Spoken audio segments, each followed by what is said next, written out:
Okay, according to my watch, it's 8:30. Let's get this meeting underway.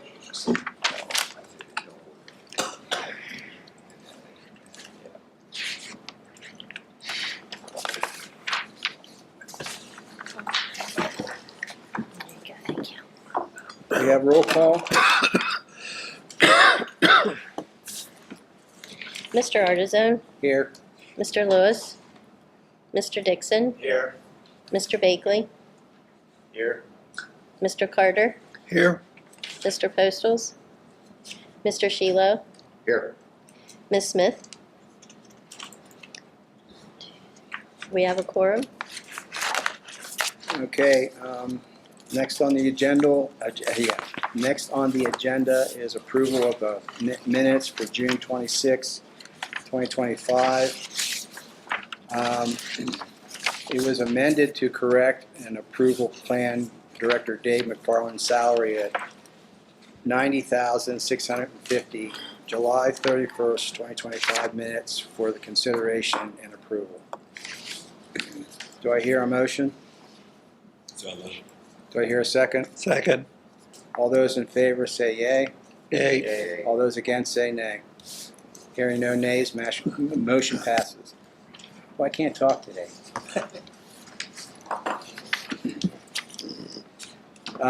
Is there any public comment? Hearing none, we'll move forward. County Commissioner Liaison Forum. County Commissioner is not present. So we'll move on to development applications. 7 Brew Coffee. Oh, she's happy about this one. Must be good. Application, just one. All right, well, good morning, commissioners. For the record, Ryan Fincherman Stewart Group to talk about this month's one project that's on the agenda. It's a 7 Brew Coffee in Logan Township, and then we have a handful of staff level reviews on your consent agenda. So 7 Brew is it's a coffee chain. What they do is they come in and they put in these drive-through only coffee locations with 2 queuing lanes where you come in, somebody comes out, meets you at your car, takes your order, you drive through the lanes, then as your coffee gets finished, they bring it out to you, and then you're out of there. The location for this 7 Brew Coffee is in Logan Township. It's actually at the entrance of the Logan Valley Mall parking lot, inside the parking lot, south side of that main entrance. I think you probably are all familiar with the area, but it's west of West Plank Road, and doesn't have an address yet, but that's one of the little details that they'll need to be checking on. So the overall site, it's part of the mall property, which is a little over 56 acres. This 7 Brew Coffee location is going to take up a little bit over half of an acre here on the south side of the entrance. So what they did here is they superimposed their site plan onto the aerial photo. One of the results of this coffee stand is there will be a net reduction of 52 parking spaces in the mall parking lot. But don't worry, there's still enough parking at the mall. They have almost 3,600 spaces left. By code, they only need about 2,400. So you will be able to still get in there probably around Christmas time for your shopping. Well, if you've actually been out to the mall, they only need 2. Yeah. Yeah, I mean, there is that whole national trend of malls that are putting in other buildings and uses in their parking lot, and it's something that I've seen in a lot of places, and I think over time the mall probably will continue to redevelop and make. So this is a use. new group of people called mall buzzards. They're picking over the dead bodies. Yeah. Yeah, I mean it's fascinating because a lot of the malls are getting redeveloped to completely other uses, and then there are a handful that have managed to stay open and with tenants, and but bringing in new tenants like this is probably part of their plan. Site's got drainage to Mill Run. Fortunately, it's the backside of the mall that's in the floodplain, so there's nothing with this part of the property that has any environmental constraints or concerns. The proposed 7 Brew Coffee location, it's a 510 square foot prefab building that gets brought out and kind of dropped onto the pad. So that's the main building here, and then they've got a big walk-in cooler that will come in next to the building that'll have all the, drink supplies and snacks and everything. A couple of things that are interesting with this project is that they will be adding sidewalks along here and then along the mall access drive. So this mall was built before the current sidewalk requirements, and 7 Brew will be making those frontage improvements to bring that up to the current standards. There will also be installation of some landscaping around here. It's mostly just grass, but right now those areas are parking lot, and by converting some of that paved parking into basic landscaping, you end up with a net stormwater benefit because you have some infiltration that's happening instead of just discharging into the stormwater system directly. A couple of things with the site. It's just an infill project at the existing mall location. I try to outline here kind of where that fits in. You can see the sidewalk network on the other side of Plank Road comes across here, and then there is a crossing. So what we'd end up with is a little sidewalk that comes to here, and another one that comes up to the mall entrance. So that's just, last month we were talking about some other projects and sidewalks, and so to me this is just a kind of a topic of interest to see how these things get evolved and how the network gets extended through redevelopment. Now, the developer actually presented that way? With the sidewalks? The sidewalks in this case, yeah. That's refreshing, because usually we get a lot of complaints and everything else about that. It's nice to see a developer coming in and wanting to do that. Yeah, it's, I'm not super familiar with 7 Brew. I looked into them a little bit because I actually didn't know anything about them ahead of time, but because in their case, I think part of what they're trying to do is be what some might perceive as a more upscale coffee shop, and so having some of those amenities is probably part of their corporate branding. Their chain, a little bit. Yeah, they're a regional.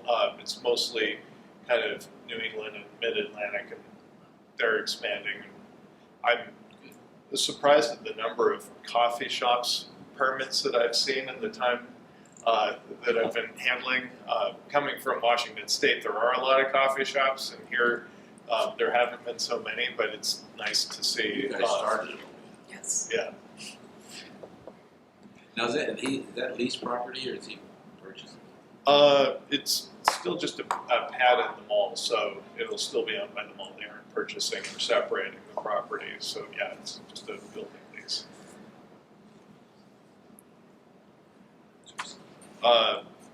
As far as our review on this, there wasn't a whole lot really to say about the project. The site doesn't have an address yet, so they'll need to talk to your GIS team to get that address.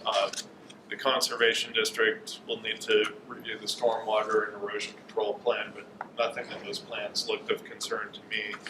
And then the township will have to complete their SALDO and zoning review, but nothing on the design jumped out as anything that needed to be highlighted as a concern. Kind of with respect to Alleghenies Ahead, the plan supports job creation and extension of sidewalk networks, so this project would actually be supportive of those two aspects of the plan.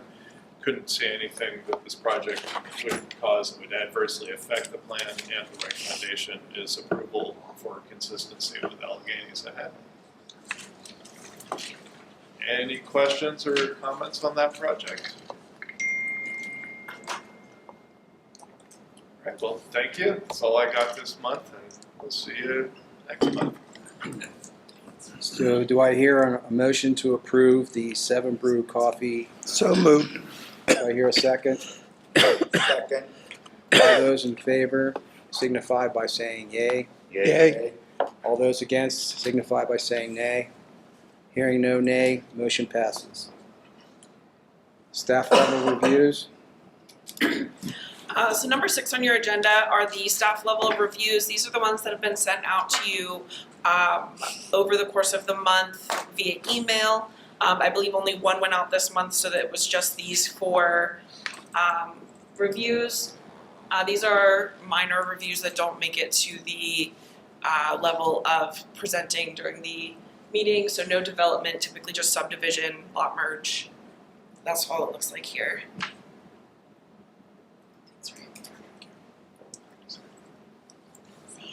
Any questions on these?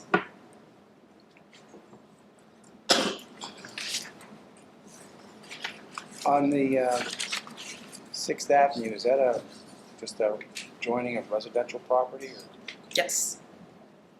someone making a side lot?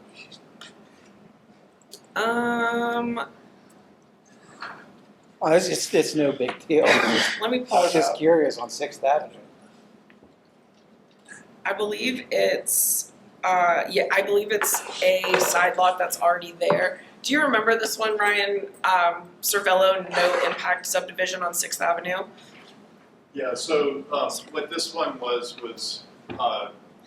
there's a house that over time looks like the owner acquired 2 other lots where 2 additional houses have been taken down.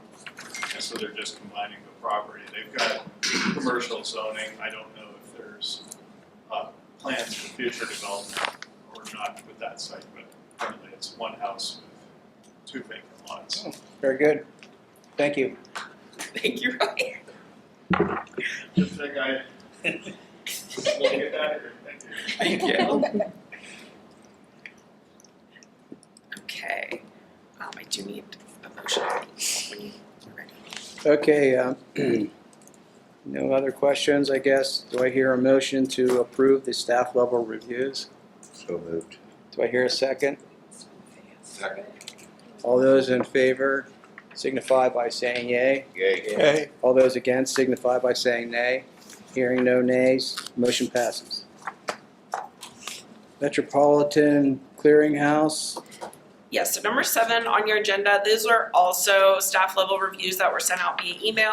These are for permits and letters of support for, this month it was just for the Multimodal Transportation Fund Grant application, but we wrote a few letters of support for those, as well as you'll see here, a application DEP applied to EPA for some grants that affect us for the National Dam Safety Program, as well as the Air Pollution Control Grant. So we wrote letters of conformity for those as well. Any questions? Do I hear a motion to approve the staff level reviews for Metropolitan Clearinghouse? Clearinghouse? Do I hear a motion? Do I hear a second? Second. All those in favor signify by saying yay. Yay. Yay. All those against signify by saying nay. Hearing no nays, motion passes. Long-range planning. No. Blair County Metropolitan Planning Organization, MPO.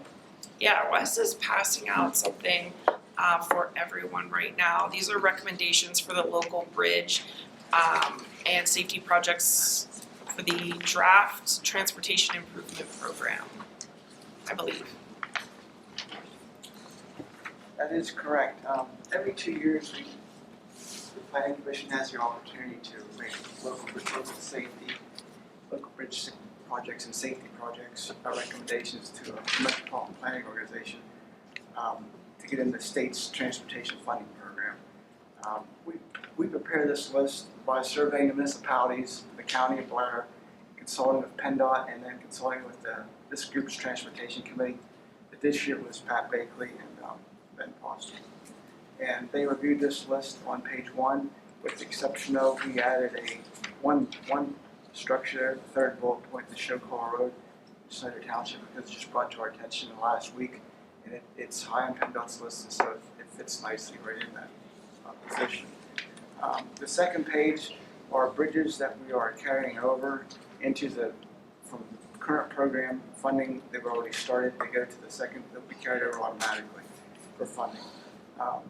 And one thing we added, based on back in June, you remember this commission recommended the Stadium Drive signal light in Annis Township at the June meeting, and the township's on board with that too. So we're recommending that be funded through the transportation program as well, as long as funding becomes available. So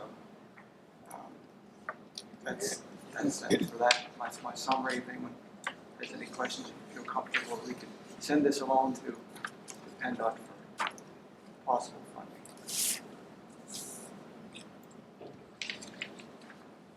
Any questions, comments? Hearing none, do I hear a motion to approve the Blair County Metropolitan Planning Organization, MPO? So moved. Do I hear a second? All those in favor signify by saying yea. Yay. All those against signify by saying nay. Hearing no nays, motion passes. Long-range planning. Okay, so number 9 on your agenda is just an update for you. On the first, or at our last meeting, I let you know that I would be sending out the draft comprehensive plan for Hollidaysburg, which I sent to you on August 1st. Unfortunately, fortunately, I'll say, the borough has decided to take a little bit more time to work on the formatting of the plan to make it look a little bit less like an academic paper and make it look a little bit more formatted like a 21st century plan. So we've been working on that. That has pushed our date back. All of the information in the plan that's available for you to review, the draft that was sent to you, is still the same information from the plan. So please, if you have questions or comments on that, please reach out to me and let me know. But I will be sending a revised draft as soon as the borough is ready for that. Their anticipation is for their September meeting, which will be our September meeting as well. But that is just an update to let you know why we're not reviewing it at this meeting. But I don't need any motion on that, just an update. Okay. Any questions?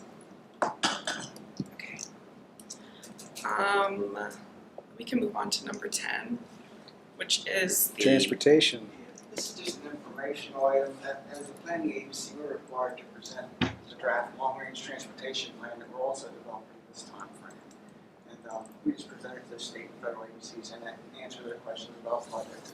And so we did that yesterday, and we are in compliance to receive federal funding and continue with the plan. So that's just one that keep you informed of what's going on with transportation.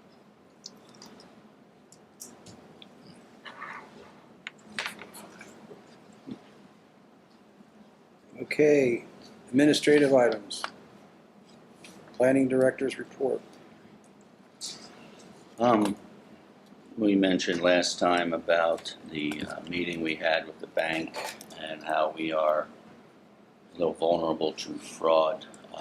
Meeting with the exec committee last month, or earlier this month I guess it was, they asked me to get focused on this financial policy. That is probably 95% done. I will take that back to that committee meeting next week or the week after and present it here for possible adoption even next month. I do have an email into PennDOT. The back end of this is the cost allocation plan, and PennDOT, I believe, needs to approve that before we adopt it. So that's been fairly well vetted. There are a couple of tweaks, but actually our policy, the framework we used back in 2020, already accommodated a lot of what their concerns were. It's a matter of making the tweaks internally and doing what I'll call non-public facing policy changes, procedural changes in the office, things like that. But I wanted to go through with fine-tooth comb just to make sure that, given what was pointed out to us, that we are up to date with our procedures and our practices. The hazard mitigation plan, we did do the cross-check and sent that into Ernie. We are waiting on him to come back with that. It is behind schedule, but hopefully when he comes back, we'll be able to get that moved through it and get it adopted here yet this year. The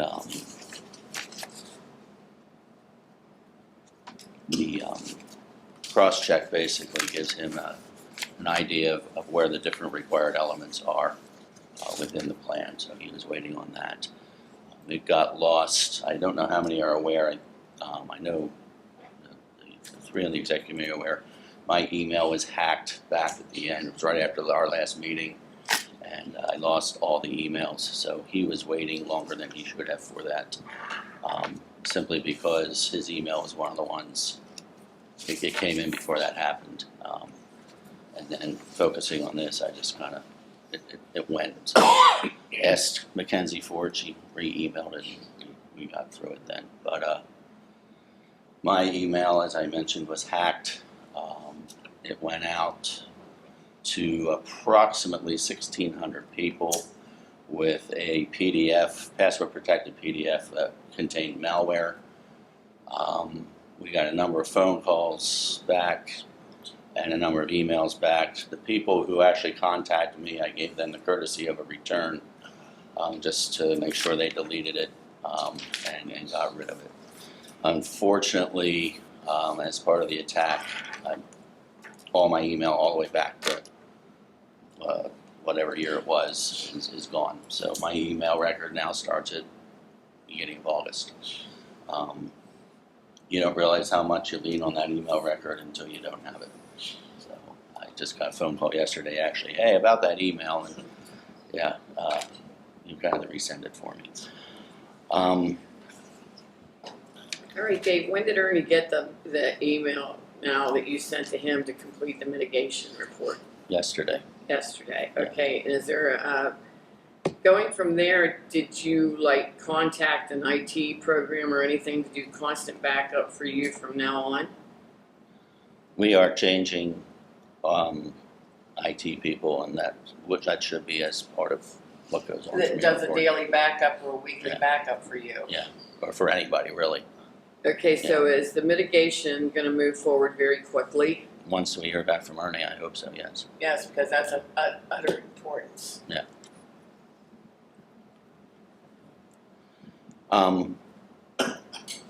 BCATO convention is on the 22nd of September this year.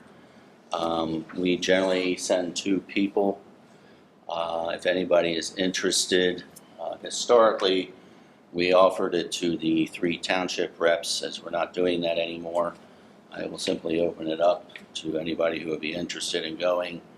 But it's on the 22nd of September. It is a dinner meeting, and they hold it now always at the convention center instead of the fire halls. We need to know by the middle of next week if somebody's interested in going. So, generally, one of the staff goes, and then we've tried to send a board member every year. Over the last couple of years, that has not happened. But if anybody's interested, let me know as soon as possible. I'll let Silky know that that's going on. The Census Bureau has reached out as well. It's time to start what they call LUCA, which is the local updated census addresses. A lot of our census functionality has gradually migrated over to the county GIS department. And given that they do the addressing and the 911 functionality, this may make more sense for them to do that. The survey is out, and we will need to go one way or the other. If we don't do it, what happens is that the localities don't have the right to appeal a miscount number if the census comes down and if they feel they're off. So there's no big deal if it doesn't get done in terms of nobody's getting slapped on the wrist or anything like that. But it is good because it helps us get an accurate count of what's going on. The other issue with this too is we don't have that much in the way of new development, particularly along our municipal boundaries, and that's where that That's where that tends to focus, is on the municipal batteries, make sure, yes, this house is on this side of the line, not that side of the line, so the people in that house get counted in the right spot. Last time, 10 years ago, they also focused on multifamily dwellings, because they found, especially in the rural areas, that people are getting undercounted, because you drive past a house, it looks like a house, and it's actually a larger house. It's been divided, say, into 2 or 3 internal apartments, and they were missing, they'd knock on the front door, get that apartment, and miss the 2 that are around the back. So there was concern there. I think we got most of them last time with that. I remember Jamie working pretty hard on that.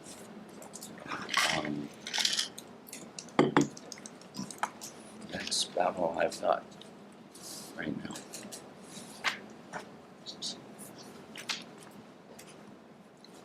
Okay.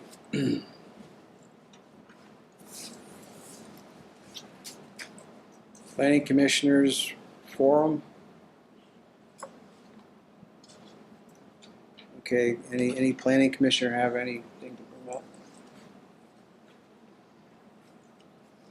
Hearing none, we'll move on. Questions from the media?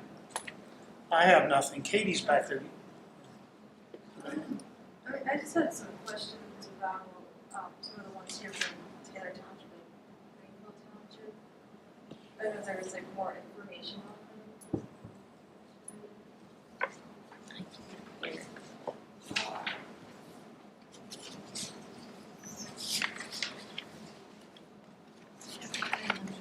Taylor Township, Yeah, there's two, you have two from Taylor. so Dave and Kimberly Frederick.